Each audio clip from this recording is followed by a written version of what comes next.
May 1st, 2025. And of course, a lot of things are going on in the world, and we'll be talking about that here on World Edition. Israel is scrambling to extinguish wildfires on the outskirts of Jerusalem.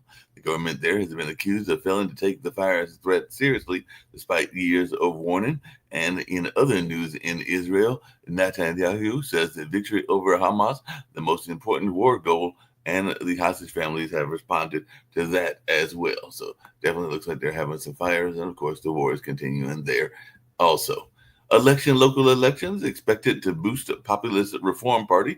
So definitely, it looks like voters are heading to the polls across England. So folks are trying to figure out who will be winning there, and this will be the first UK local election under Keir Starmer. So we'll see how that all goes and who wins in terms of leadership in that part of the world. South Korea's acting leader Han resigns amid reports he will run for president. So South Korea's acting leader Han resigns those reports. So we'll see what goes on with Han Duck-soo and see who else might be running for president in that Asian part of the world as well. And Gaza edges closer to famine as Israel's total blockade nears its third month. So Israel has redrawn the Gaza map, limiting Palestinians to a third of the enclave.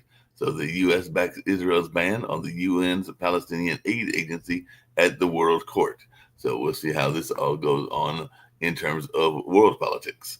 And Israel conducts a rare strike outside Damascus amid sectarian tensions in Syria. So Israel launches strikes and intervenes in those sectarian clashes near Damascus.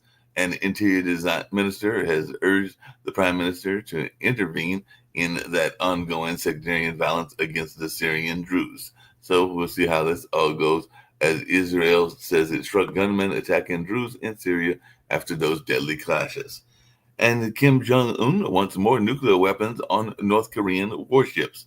So he's revisited a North Korean new destroyer for missile tests. So North Korea conducted its first test firing of its new warships weapons system.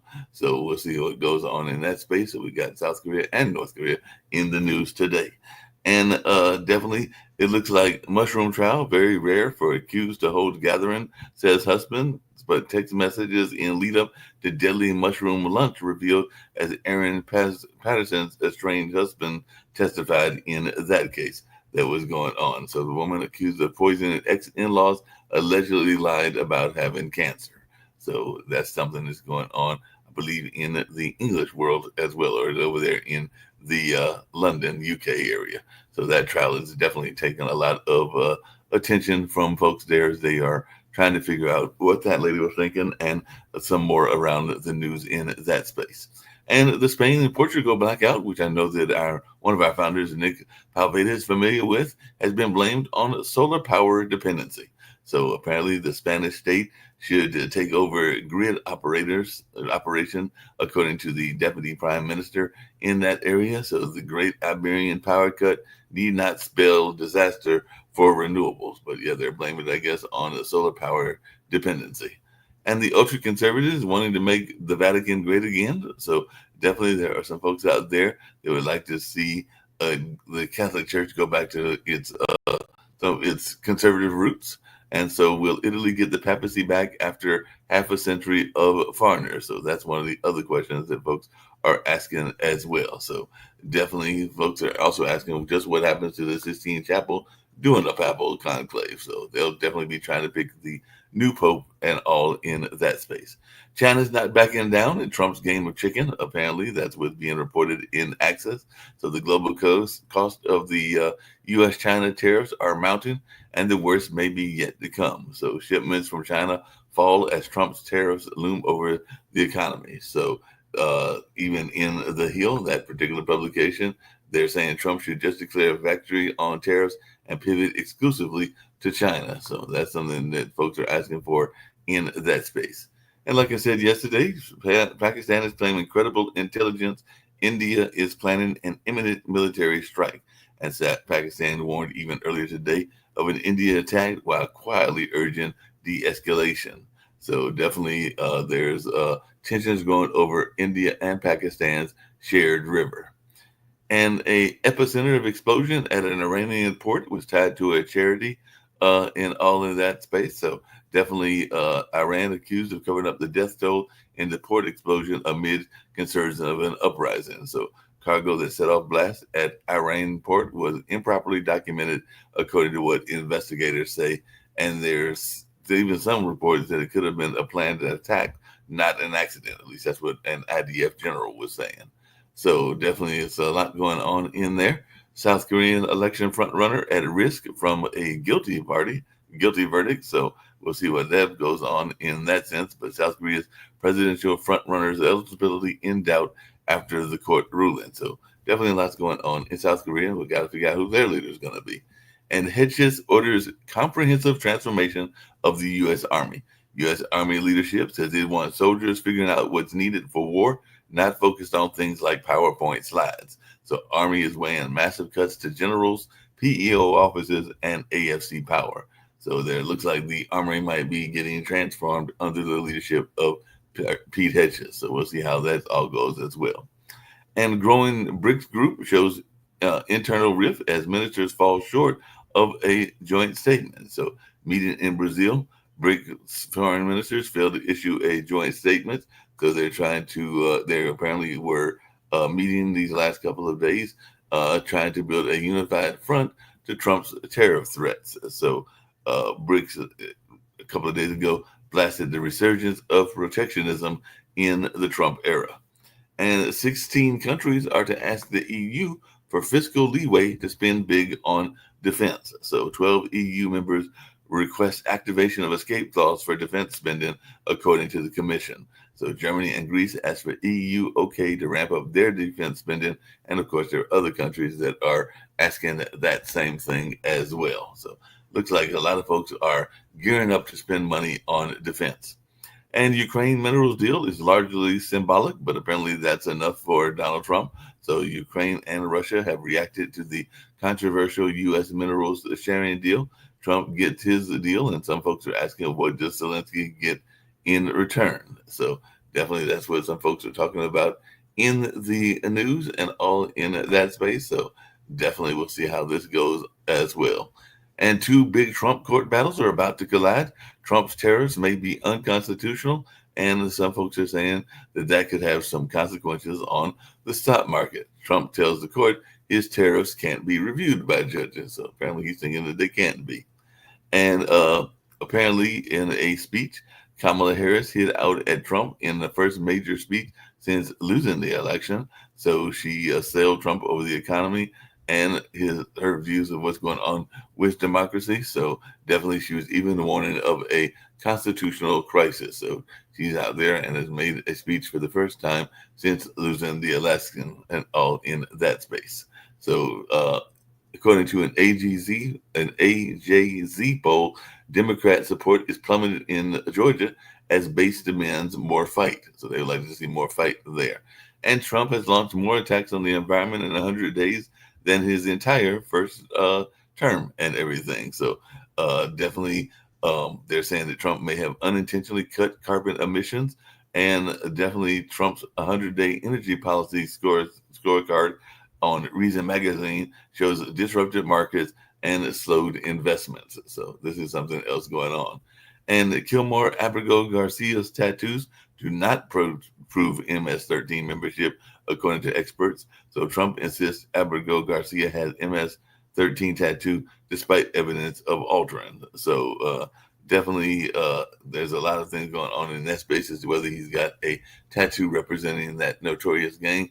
But it looks like some of the tattoo experts are saying that is not the case and everything. We might have to get one of our other show's daughters to come in on this show and see what she's got to say about that, since I understand that Irene, who does our investment show, has a daughter that is very much in the tattoo business and lives up there in New York. So she probably may be able to tell us what those tattoos symbolize and everything like that. So I might have to reach out to her through Irene and see if that's even a possibility, just to get her interpretation of these tattoos and what they may mean or may not mean.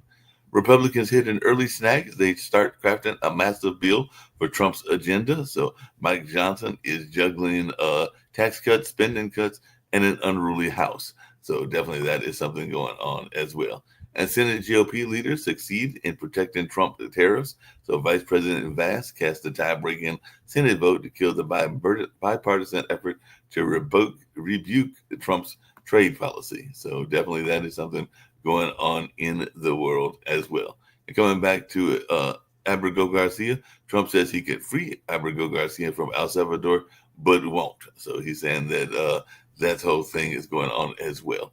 And speaking of folks that were going on, there were thousands to rally against Trump and Musk in nationwide May Day protests. So that is scheduled for today. So May Day protesters will rally nationwide against the war on working people. Southern California organizations expected to mark May Day with rallies across town and 5,501 movement plans anti-Trump protests across the U.S. on May Day, and I know they've done some other protests in the past.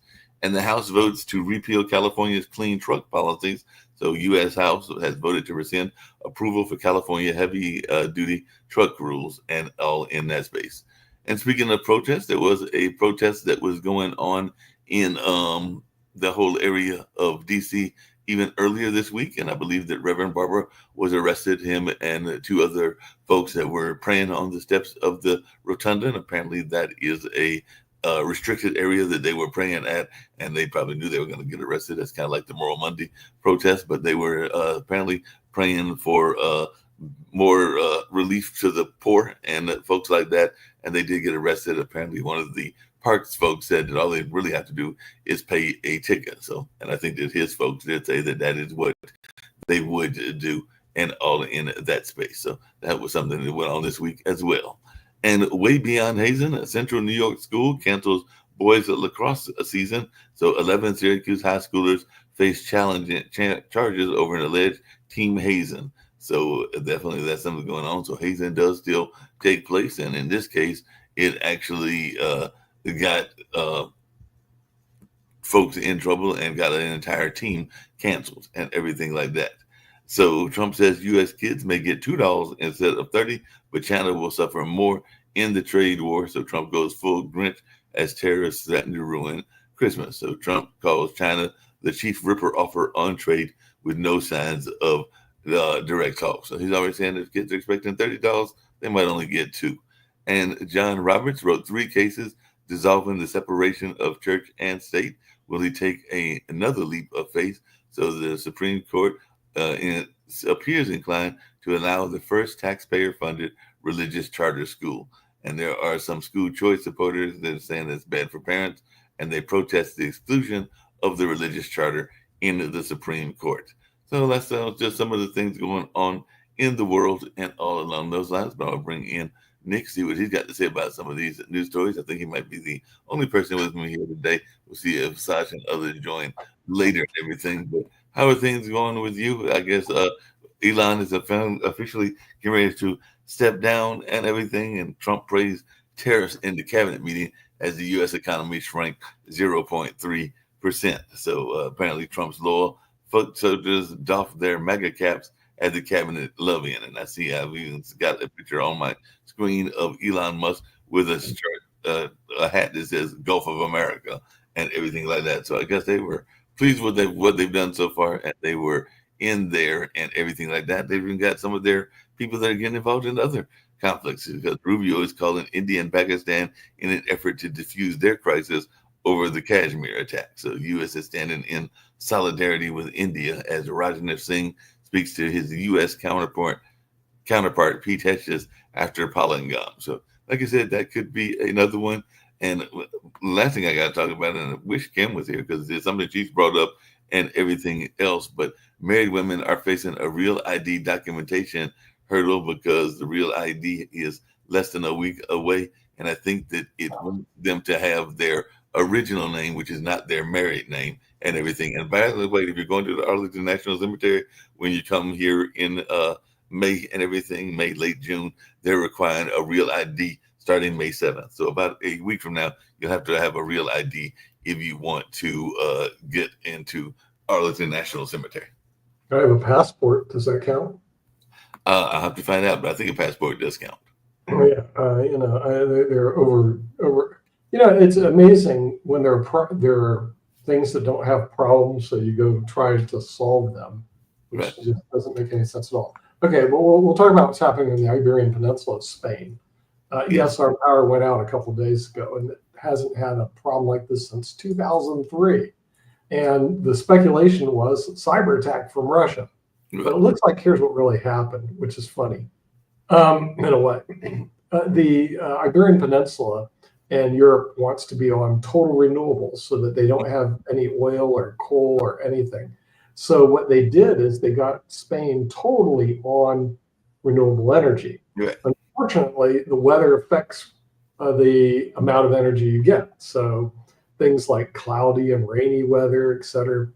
And then they underestimated that when that happens, the electricity is a lot less and the whole grid shuts down. And apparently that's what happened. So then they were able to purchase some energy from Morocco and France and get started again. So they would have more energy. In other words, the renewables just weren't producing enough. But it does show how close Spain is to being totally off the reliance of Saudi Arabia or Venezuela, the oil producing countries, at least when it comes to basic energy. Obviously, not automobiles and airplanes, Right. but on basic energy. So that's what happened. The other thing that happened is there was a documentary on your friends in Venezuela that has the largest oil reserves in the world. Yes. And what happened was, which I suspected happened, did happen, the Socialist Party got a hold of it. And what they did is they privatized all the oil and gas industry in Venezuela. Then what happened next? They didn't know how to run an oil and gas industry to save their lives. They didn't know how to pump things. They weren't, knowledgeable on petroleum and chemistry and engineering. And so the whole industry basically shut down. And Venezuela went into poverty and squalor. And they're still screaming about it. But it looks like it was a major league mismanagement in Venezuela.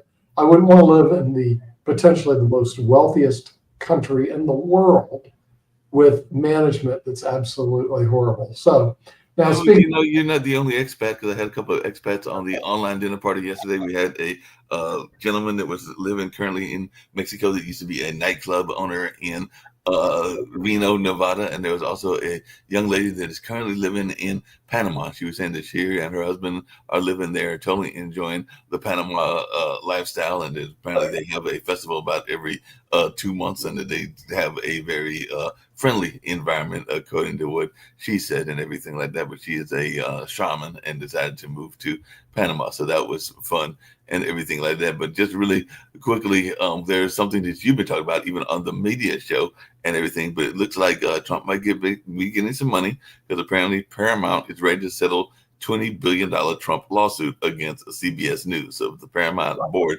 clears a possible path for settling Trump's 60-minute lawsuit and everything like that, and I'm sure that might lead to other lawsuits, maybe with ABC, NBC, and some of the other legacy media, as folks on the Trump camp like to call them, and everything like that. So what is your take on this fact that Paramount, which I believe owns CBS and some of the other franchises that they have, is ready to settle this money? That's a lot of money and everything. So apparently, well, I don't think we're going to get the 20 billion. Settlements are going to be a lot less. The only question of what's the magic number going to be? How's it going to work?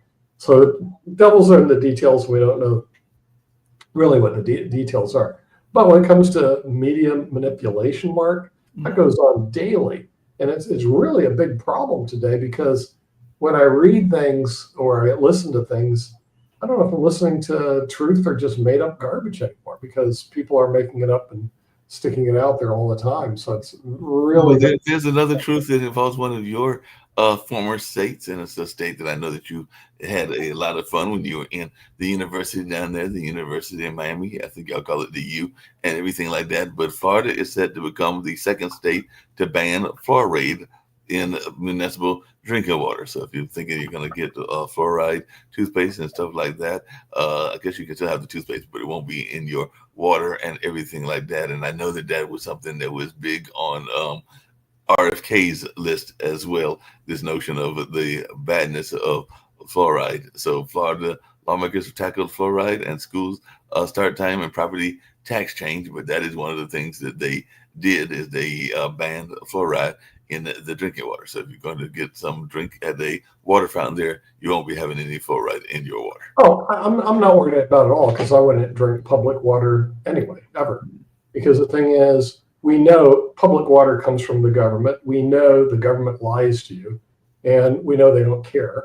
So I always drink bottled water. I just won't drink it anymore. When I grew up, I drank public water, whatever it is, but that was then, and this is now. And so a lot of people, they just won't drink public water anyway, because look what happened to Flint, Michigan, Mark. I mean, are you serious? And other cities like that.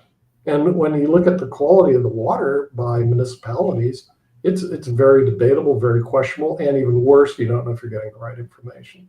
So bottled water works, so we just drink bottled water. So I don't really care if they put fluoride in, they don't put fluoride in. My personal opinion is fluoride actually did help people in the right quantities. It kept their teeth from rotting out of their head.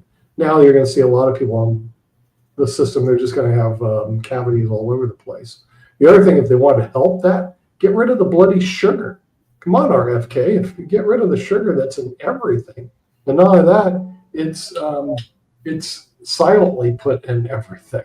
And sugar creates more damage. And I love sugar. But, unfortunately, it's really bad for you. But there's another organization that's part of the Trump administration, apparently a ranching family.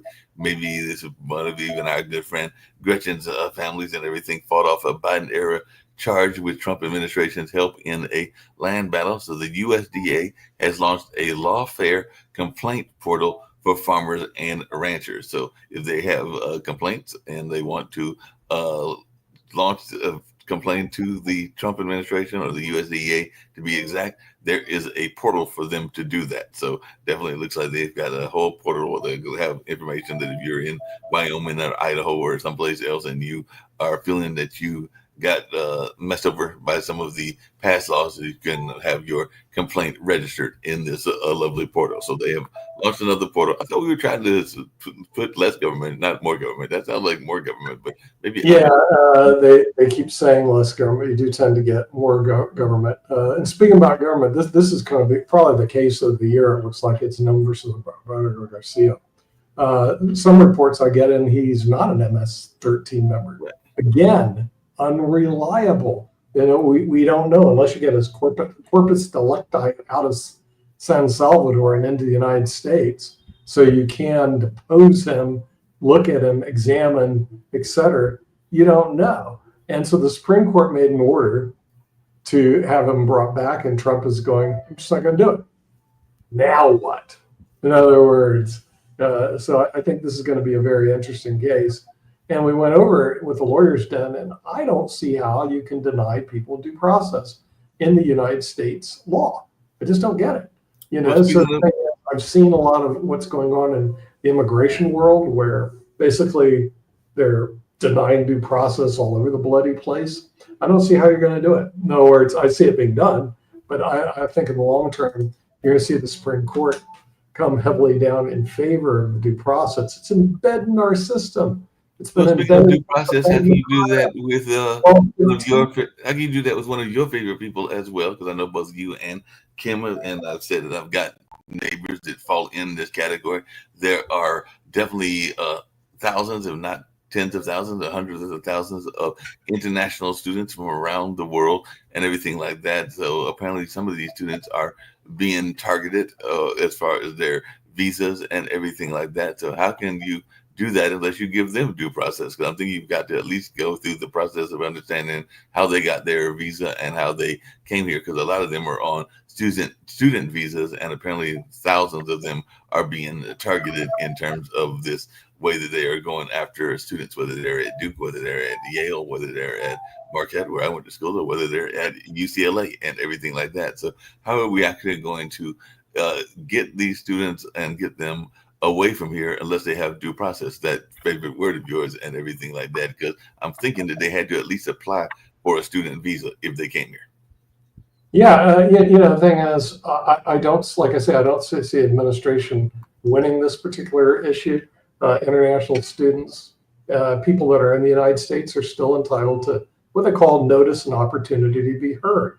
In other words, you don't have executives making executive decisions to deport people without having a response and having an independent tribunal look at it, look at the case. That's embedded in our system, So what I see the administration doing is something that is very contra to the justice system that exists in the United States. And I think overall you're going to see Trump losing the issue. He may win the war, but he's going to lose the battle. How does he win the war? Because it's creating a chilling effect if you are from other countries to come to the United States. The United States last year was the third most visited country in the world, behind France, number one, Spain, number two, United States, number three, then Italy and everybody else. Well, now what's going to happen? If I was not in the United States, which I'm not, but if I was looking at I have a list of places I want to visit, not visit, I think I would strike the United States. It wouldn't be on my list because you have plenty of places that you could go visit. Why would you visit a country that you're not welcome in? And they've had that problem here in Spain because they have so many tourists. Here's what they did though. They didn't deport you, Mark, but here's what they did in Spain. They took water pistols and went to tourist areas and they shot water pistols at the tourist. I'm not kidding. Water pistols, and that's not going to cause that much harm. Let them know that they're not wanted and everything. Yeah, Sasha came over here as a tourist. He would have water splashed in his face by the anti-terroristas because they just crowd all the places in Barcelona. I mean, they're just wall to wall tourists, and the Gothic Center, and they got to get drenched and everything like that. But there's another part of the world that I know Sasha is big on as well, which is this whole notion of the billionaire class and everything like that. And apparently one of those billionaires, a gentleman by the name of Isaacman, will be taking a step toward leading NASA. So it looks like he's about to be confirmed to lead the space agency. And apparently he wants it all on a dwindling budget. So even though he's a billionaire, he wants the whole space agency on a lesser budget. But apparently he's got one of those things. I know, Sasha, you love to pick on Trump and his record, but apparently Trump's NASA pick was once arrested and also accused of passing bad checks to casinos and everything like that. So apparently he doesn't have the most best record either and everything like that. So definitely it looks like the billionaires, because we already got Elon Musk, and apparently they were having a love-in yesterday celebrating the 100 days of Trump's administration and everything like that. So what is your take on this billionaire, Mr. Isaacman, and also this whole notion of maybe he had some bad history as well, just like we know Trump had some bad history? It's hard to say really what's going to happen to this, because it seems to me that the billionaire club who actually catapulted Trump into presidency, and they call it sometimes Club 20 or Club 6. I'm not sure what's the right definition of that club. We're talking about people like Peter Thiel. We are talking about several others. They are devoted to their businesses, their principles that make them what they are. And neither of them actually agreed to serve into this administration, except Musk. But even his service was quite unusual, quite conditional. Nothing good happened out of it. Now the cabinet that he put around himself, in my opinion, is a very low quality, a very unprepared people, and so you can see now that result of his first 100 days is dismal, and so now we are going into second 200 days, which will be, by the way, even worse, because right now there will be a focus on tariffs negotiation. And so far, look, already well over 30 days passed of 90 days that he postponed the tariffs, and there were a lineup of 90 some countries willing to to do the deals. Where are those 90 countries? They're stuck in the ocean trying to reach United States, or maybe they already drowned all of them. I don't know. Adam, maybe you know. Where are the 90 countries stuck in line in Mar-a-Lago to sign deals with Trump? This is the problem with Canadians. Yeah. They're very idealistic, but at their core, they're filled with hate. So Donald Trump is securing the border. Donald Trump is reining in that belligerent Zelensky and bringing peace to the Ukraine-Russia conflict. Donald Trump is going to stimulate the economy, but it's going to take time. And where is lineup now, Adam? All this nice talk, thank you. Where is a lineup of 90 countries willing to sign deals with Trump? Where are they? Okay, so Donald Trump is not going to be signing deals with 90 countries, but that is not the point. The point is that you cannot look at what Trump is doing now in the short term. It is going to have long-term benefits, and it's even worse. It's even worse because there will be no foreign wars. And Trump is going to recession. You Canadians, I understand. See, this is the problem with Canadians. They claim to be a loving people. The second you challenge them, they go crazy. Very sad. Well, speaking of that and everything, I have a question for both you and Sasha, and then I've got a specific question. Perfectly about the school environment and everything like that. Hold on a second. I had a question for. I had to deal with a Canadian called Johnny. I hope you're listening to this, Johnny, Canadian liberal leftist. Yeah, we've already understand. Toby. I got a bunch of leftists on Facebook. Canadian Johnny. Canadian Johnny, what he does is he continues to sends me high school logic things to everything that I say. He's just unbelievable. And the funny thing about him, just between you, when he's dead bloody wrong, they will never admit it. And they're as bad as the Republicans. I mean, they're as bad as the conservatives. They don't know how bad they are. They have scotomas and they're myopic. And it's all leftists. I'll tell you what. It's a very liberal country. But before we get to banning on Canada and everything like that, I have a question about I had a question about the Ukrainian deal, because that's where we were going. And I know we've got the whole, because it'll be taped later today in a few minutes, but everything. But what is your take on this mineral deal that apparently has taken place, Sasha, and everything like that? Is it just a symbolic deal, or will it actually help bring some sort of a peace to the Ukraine-Russian conflict and everything like that? So what's going on with this mineral deal that apparently was signed either yesterday or earlier today? Yes, the deal was signed, and it's a completely different deal from where Trump started. He started with allegations of $350 billion or $1 trillion. So that might be as well $1 trillion. So that doesn't make difference if there is neither of that. There is nothing more than $0 will be repayable to Donald Trump. Zero. That's all what it is, not even 10 cents. So what makes a difference between 350 billion and 350 trillion dollars? There is no difference because the real amount is zero. So Trump, who wanted to go to his people, say, look, Biden helped Ukraine $350 billion or whatever, and I'm getting all that back. You're getting back zero, Mr. Trump. That's all what you deserve at this time.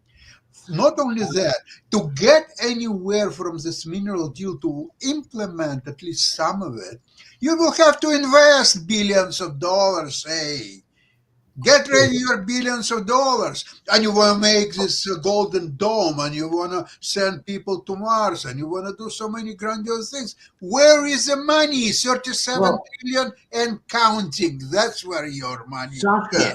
Sasha, on this show, I think this is a special moment for you to praise Trump for bringing peace to the Ukraine. I'd like to give you that opportunity. Just failed. There is no peace in Ukraine. Russians are bombarding their cities. I want to give you the opportunity.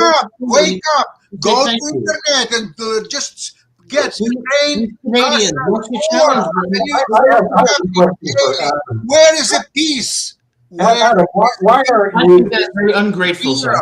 Adam, All peace. why aren't you the Attorney General for the United States? We have Pam Bondi, and you're a lot more qualified than Pam Bondi. Her big claim and fame, she went to Stetson Law School, which is not even a top 100 school in the United States. I know because I came from the Tampa Bay area. My brother went to Stetson Law School. One of my friends went to Stetson Law School. But by all due respect, it's not even a University of Miami, University of Florida. It's Stetson Law School. Okay, but you have a lot more education than she does. You have a lot more brains than she does, but you're not the Attorney General of the U.S., which bothers me because my cousin, Bill Saxby, from Ohio, was the Attorney General for the United States. So what are you doing, Adam, that you're not the Attorney General of the United States? Have you thought about that? That's a great question. And I often really look at some of these people in positions of power, like Pam Bondi, and say, how did they get there? And I don't know the answer to that except because she knew Trump and because she's pretty. Well, I think you're going to the wrong parties. You're in Georgia, which is not a great party place where you can bump into people in Washington, D.C. So what I'm in the process of doing is buying a place in Washington, D.C., so that people from our network can go there and use it, including myself. It'll be like a condo or something like that. So you can rub shoulders with the right people, and so that sooner or later, people like you can become Attorney General. Thank you so much for that opportunity. Yeah, I think that's a great opportunity for you. Adam, I do have another question for you as well, because there is another issue that was an issue here in Durham, North Carolina, way back when, and I think it may still be an issue, but you are a college professor, and it has impacted colleges and everything like that, and it's not the immigration issue. That's another issue. But how bad is the whole notion of hazing? Because apparently there's a Central New York school, and I think you have some ties to New York, that basically they had a whole hazing incident, and they basically canceled the entire lacrosse school and lacrosse team and everything because this notion of hazing is out there. And I've heard other incidences of hazing in colleges and in high schools and other things like that. So as a college professor, how bad is the hazing that is going on our college and high school campuses? In most organizations, hazing does not occur, but on every campus, you have a few bad apples that do terrible things that are so inconsistent with any notion of human decency. And I've seen it happen on my campus, and I think it should be met with the harshest penalties, because what it really does is it puts students' lives and health at risk. It demeans students, and it doesn't represent the values of the university. So I would say, yes, it's present. It's not overwhelming, but it's present in enough of an amount that we have to address it, and address it very decisively. So if you were Attorney General, what would you do with the hazers? What would I do with the hazers? I would charge them with crimes, and I would put them in prison. Oh, that's swift unilateral justice. Now, I know the conduct. Okay, I know you have Alabama, so I'm going to start wearing my University of Miami shirt, because remember, the University of Miami had the #1 draft choice in the NFL this year, Cam Ward. And the University of Miami is going to have a really great football team this year to offset you and the Honorable David M. Walker, who both apparently went to the University of Alabama, which is we don't want to. See, this is the problem that we have here. But Nick, what you just said highlights why Sasha is so angry. You have the NFL in the United States, and in Canada, you have the Canadian Football League. It just doesn't compare. And that's why he's so angry and won't take this opportunity. For a second time, I'll give you this chance to thank Trump for bringing peace to the Ukrainian people. I think we're going to have to give Sasha a lot more chances than that. And remember, the thing is, right now they're very upset because they're in process of becoming the 51st state, and that means if they do go that direction, they only have 2 senators. Remember that. Speaking about the House of Representatives. So, speaking about folks being upset, I've got another question for both of you, and tell me if you want to jump on this as well. Well, 2 things. We have some stuff going on in the world of sports, in the world of both basketball and football. In basketball, the Lakers have been dethroned, and they have been beaten, and so they are no longer there. No more talk of the Kings this year and everything, because apparently Rudy Gobert dominated the small ball Lakers, and the Timberwolves advanced. So the Lakers are now out of the playoffs. And the other story that is very much in the news, and I don't know people's thoughts around this, is there's even some people in the Trump administration that are calling it elder abuse, because Bill Belichick, who will be coaching UNC, is dealing with this very young girlfriend, because he's in his mid to late 70s, and his girlfriend is 24. And I've even seen it on Inside Edition, and a number of other folks. Even Charles Barkley is concerned for his quote unquote great friend Bill Belichick. So are we having a case of elderly abuse, or should we even care that Jordan Hudson is this young 24-year-old that has got the 74-year-old Bill Belichick apparently wrapped around his thumb and everything like that? No. What's happening is you have jealous men all over the country who wish they had a 24-year-old wrapped around their thumb. And that's what's really going on, Mark. I mean, the thing is, Bill Belichick, you just got to give him credit. He's 73 years old. He shows up with this 24-year-old hot chick who's his girlfriend. Only in America that would happen. I don't know. What do you take? Do you take these blue pills or something like that? I mean, you got to give Bill Belichick a lot of credit. Not only is he a good coach, he obviously has something else going for him. Unfortunately, he went to the University of North Carolina, which is against the University of Miami. So I will be pulling for him to lose every time they play Miami. But other than that, I have to give him a lot of credit. And it helps the ACC a lot, because we need a counterbalance against these things called the SEC, which we hate with a passion, because those big land grant monoliths. People barely graduate magna cum laude to get in. Well, like I said, that's interesting to hear your take on that. But just tell me, what is your thoughts? Because there was even talk of there being a thing and everything like that. So there's even talk of an engagement ring and stuff like that. So, Duke, UCal, Berkeley. Nick is right about that. So in terms of education, go to the ACC. If you just want to play football and tiddlywinks, go to the SEC.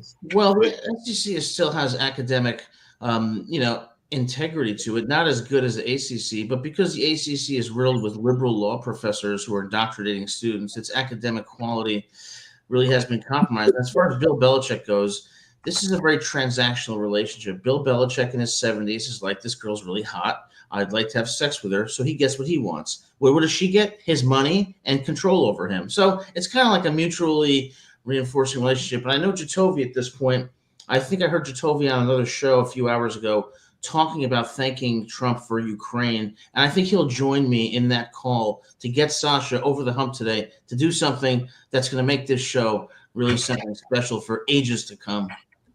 Adam, what makes you think that there is a peace in Ukraine and Russia? Where did you get this information? Please share it with me. I'd love to see this information. There is no peace. There is nothing farther from the truth. There is no peace. The bombardments of Ukrainian cities are going daily, every night, every morning. And Right. it doesn't stop, and it doesn't even slow down. This is what we are going to discuss very soon on Ukrainian show. Unfortunately, it's going on. And that deal, which doesn't even have schedule of payment, there is no commitment of US to invest any money in the mineral deal at all. So this is a hot balloon. It's typical of all Trump's deal, where he's trying to squeeze people, countries, companies. That's all what he was doing all his Well, life. I think Putin knows he cannot do what he originally wanted to do under Trump. It's not Continues to do it, and even increasing his bombardment of Ukrainian city. He increases Putin's it. peacekeeping operation. Well, hold on. His peacekeeping operation cannot go any further because Trump is not going to let it happen. It's a no-win situation for Ukraine and Russia. They're going to have to stop because they are not. Ukraine doesn't have to do anything. Russia has to stop. Oh, how rude! Ukraine is defending itself. So you want to say the Ukrainian will say, That's a okay, peacekeeping we're still operation. defending. Okay, take us. No, it's not going to happen, Tadam. Thank you. All right. Well, Jacoby, why don't you? Because I know Jacoby agrees with me. So, Jacoby, take over for me. See, Adam, this is why I love it when you're on the show. It's great comedic relief because the whole Russia thing, there was no real. Sasha's right. There's no real peace deal done. Nothing. It was a peacekeeping operation. When they signed the deal, Russia bombed. What did Trump do? Nothing. When Trump went and said that he's going to do this and do that, Russia bombed.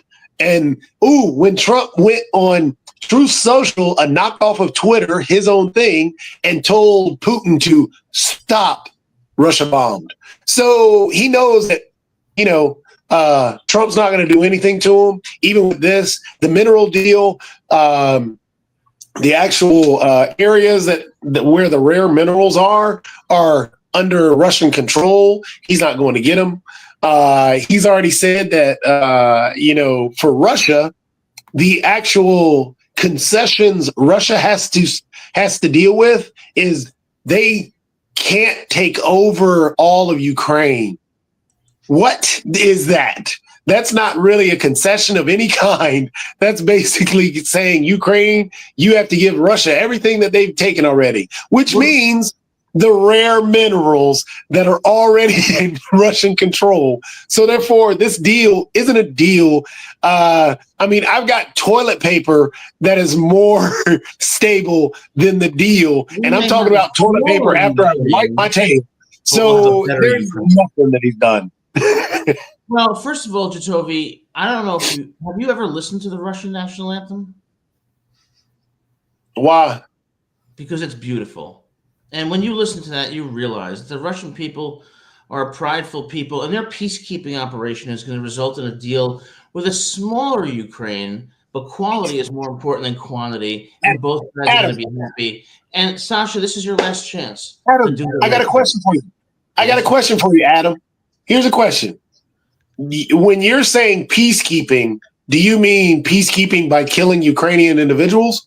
Well, I think that Russia believes that Ukraine is, in fact, its own territory and does not respect its independence, which is wrong. But what's going to happen is there's going to be concessions where Russia is going to get a portion of the land and the war is going to stop. That's my prediction. Otherwise, both sides are going to go nowhere. Both sides are going to lose. So again, real quick, you're saying concessions. I can't hear you. No. Yeah, I'm sorry. I'm sorry. I'm on the phone because the computer had to restart. But what concessions does Russia have to make? Russia's going to have to stop their invasion, and they're not going to get nearly what they wanted. Russia. Both sides are going to real quick, Adam. Real quick. No win for both sides. But real quick, Adam. So Ukraine's concessions is they have to give up land, they have to give up minerals, and Russia's concessions are they have to stop killing Ukrainians. Yes, it's unfair, but it is the only thing that's going to be. Toby, I'll tell you this: if you're ever a college professor, you will understand that every semester professors have to make concessions to students that are wholly unfair to avoid larger problems. It sucks, but that's the reality. I'm sorry, and I think you should listen to the Russian. Wait a second. Listen to what I'm saying. Listen to what I'm saying. Okay. Now, in any deal, even as a professor dealing with students that you don't really want to deal with, now you know, if you're conceding something, you're going to work with that student to make it a workable relationship for both involved.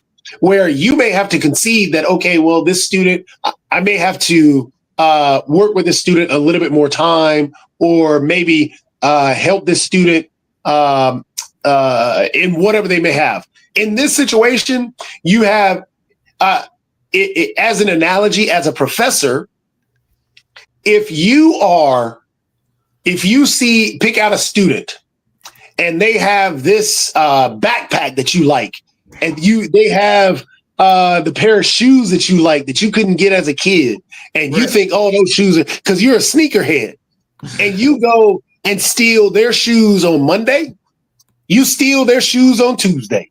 So now this kid is barefoot and then has to go out and get some new shoes. You steal their shoes again on Thursday. Well, let me give you steal the shoes. Hold on, madam. Hold on. And you steal their shoes on Friday. And then, so the dean comes and says, hey, look, we have to stop this because what you're doing is breaking the law. You're taking you're taking his shoes all the time because you like shoes. You're like, hey, I like his shoes. They should be mine. I didn't have it. And so the dean then says, okay, we're gonna make a deal here. Okay, we're gonna make a deal. You take just laces, okay? You just take the laces and you take the laces and take pictures of shoes, but you can't steal the shoes anymore. Well, you can keep stealing the shoes, but give the laces to that student. That's the deal we're gonna have. He's gonna be barefoot with laces, and you get to keep stealing the shoes. Let me give you a contemporary, real-world example. Let's assume, hypothetically, a professor has caught a student for rampant plagiarism, and it's documented, it's clear, and not only rampant plagiarism, but other misconduct. And the student responds by making false allegations. And the dean says to the professor, you are going to give this student an A and forget about everything that the student did because we don't want to deal with the broader implications of these false allegations. So you must do this. So I have to give an A and I have to sacrifice my integrity while the other person gets everything that she wants and no accountability. That's kind of what I'm saying. Like sometimes bad deals are necessary to preserve your own existence. So here's a question. Mm-hmm. You just cited a deal that you said was a bad deal. Right. Well, so you're saying the deal with Russia is a bad deal. It's a bad deal from an integrity standpoint.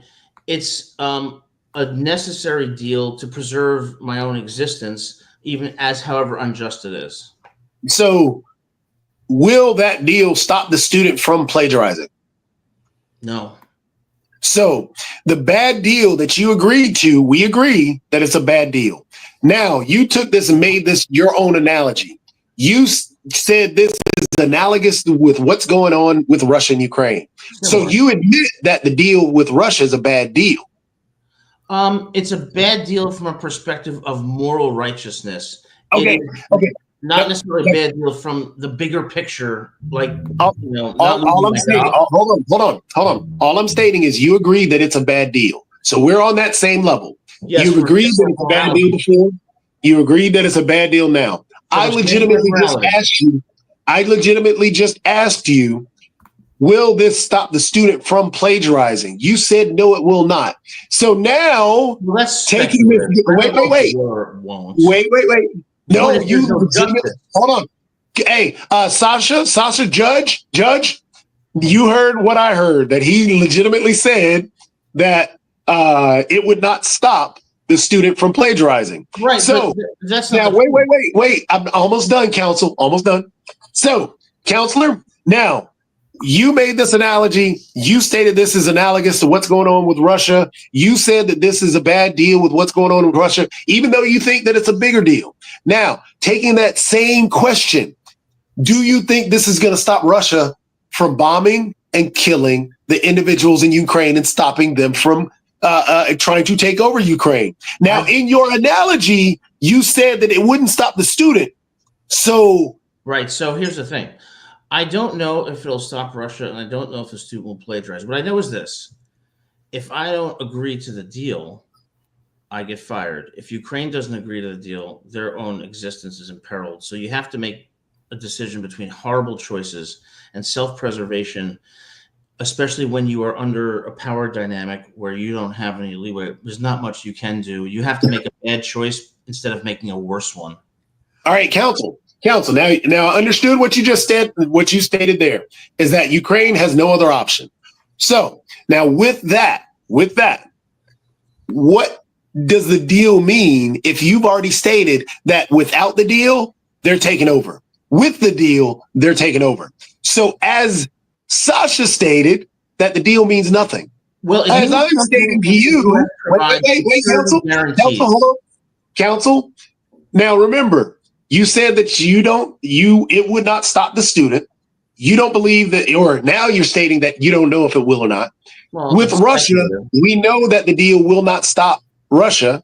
So with the deal, without the That's deal, not true, though. We don't know that it won't stop Russia. What we do know is that if I don't agree to the deal and if Ukraine doesn't agree to the deal, our very existence is imperiled. Whereas if they agree to the deal, as morally problematic as it is, and they have security guarantees from the U.S., the likelihood of their existence being preserved is higher than it is under the status quo. what guarantees do they have? Well, I don't know the details of the deal. They would have to have security guarantees.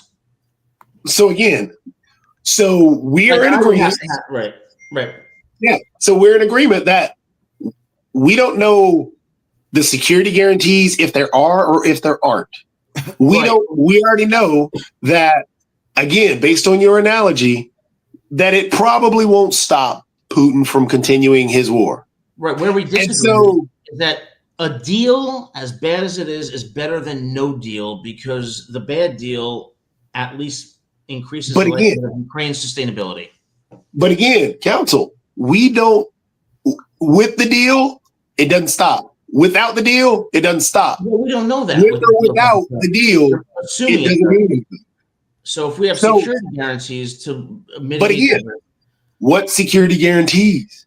Well, I Because have- if you're talking about protecting the minerals, those are in Russian-controlled areas. I could So care therefore, less you're not about protecting anything with Ukraine because in the deal, you've already said Ukraine has to cede the actual land to Russia. So Right.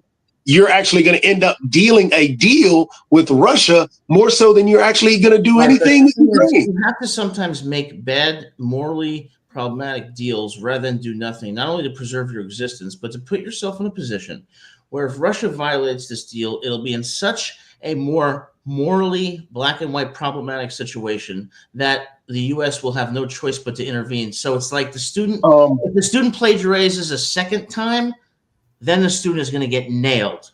And that's the thing I'm saying. If they go in again after the deal is broken, they are going to get Trump is going to use force But- against them, and they know Hold that. on. Okay, Hold on. let's- Better let's- deal He's than never, real quick, Sasha. I want to ask Sasha because you can back me up on this. Now, in any of the conflicts that have happened where Trump has said there is a red line, for example, in the Taliban deal that he struck before Abbey Gate, in that deal was broken multiple times, and the same thing where they bombed a military area, a military base, and Trump started talking about how, the soldiers just got headaches and nothing happened. And even in this, Putin, stop. He still continued to bomb Ukraine. So, Sasha, has Trump done anything when anybody has broken a deal? Okay, let me explain to you something. Trump, in his election campaign, he thought that something the easiest thing, because you're talking about inflation, economy, with its own, but the peace between Russia and Ukraine would be very easy to achieve for Trump because of his relationship with Putin. He has a rapport with Zelensky, so he'll talk to these people. They're reasonable people. They agree that the peace is better than war, and he will do it in 24 hours or whatever. Well, we are past 100 days of his presidency. There is no peace in sight.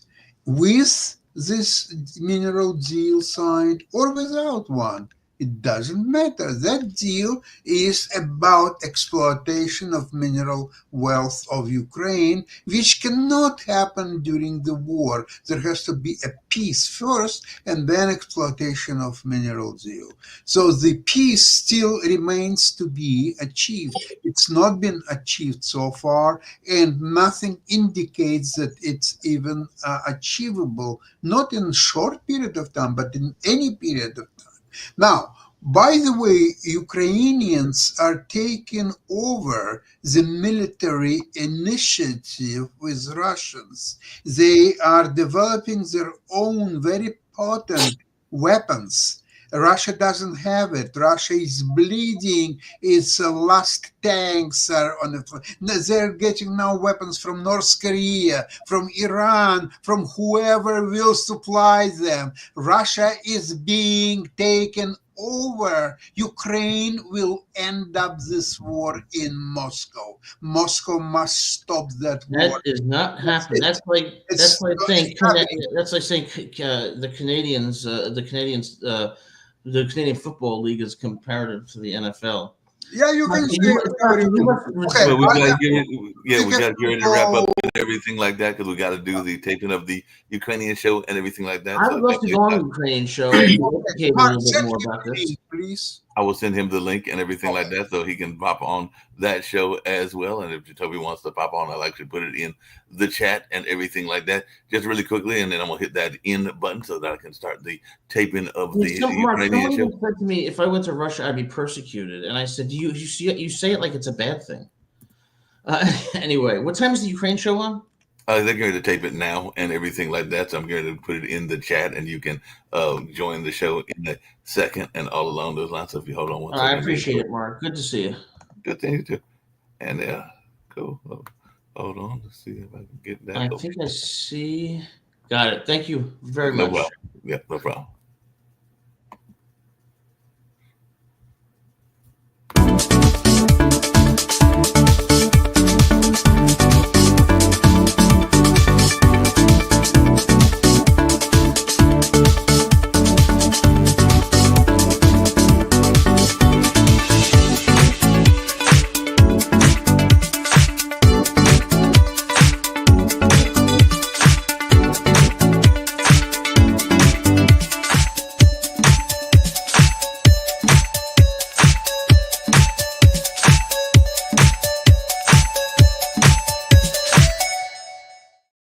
Welcome to National Pension Partners, where retirement planning meets peace of mind. Today, we're diving into the 412(e)(3 plan, also known as a fully insured pension plan. This isn't just any retirement plan. It's the gold standard for stability and guaranteed benefits. How does it work? Simple. It's funded exclusively by life insurance and annuity contracts. This means no market risks, no actuarial assumptions, just ironclad guarantees. Think of it like this. You're a small business owner who hates surprises. The 412(e)(3 plan gives you predictable, stable contributions every year. Your future benefits are backed by insurance contracts, so you know exactly what you're getting. No guesswork, no headaches. But there's more. These plans are designed to maximize your contributions and offer significant tax advantages. And with National Pension Partners, you're not just getting a plan, you're getting a team of experts, attorneys, CPAs, actuaries, all dedicated to making your retirement as secure as possible. We provide personalized consulting, ensuring that your plan is tailored to your specific needs. Best part, initial consultations and proposals are absolutely free. $0, zero commitment. So if you want a retirement plan that's as reliable as your morning coffee, head over to nationalpensions.com. With the 412(e)(3 plan, your future is in safe hands. Retirement planning never sounded so thrilling. Perfect for small business owners who like their finances as predictable as Monday mornings. Stable contributions, ironclad guarantees, and serious tax advantages. It's the trifecta of financial security. And with National Pension Partners, you get a team of brainiacs, attorneys, CPAs, actuaries, ensuring your retirement is as secure as Fort Knox. Oh, did we mention the free consultations? That's right.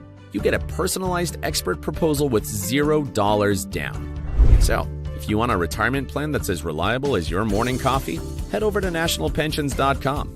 Because when it comes to your future, boring is the new exciting. Retirement planning never sounded so thrilling. For more details, check out National Pension Partners at nationalpensions.com. Retirement planning never sounded so thrilling.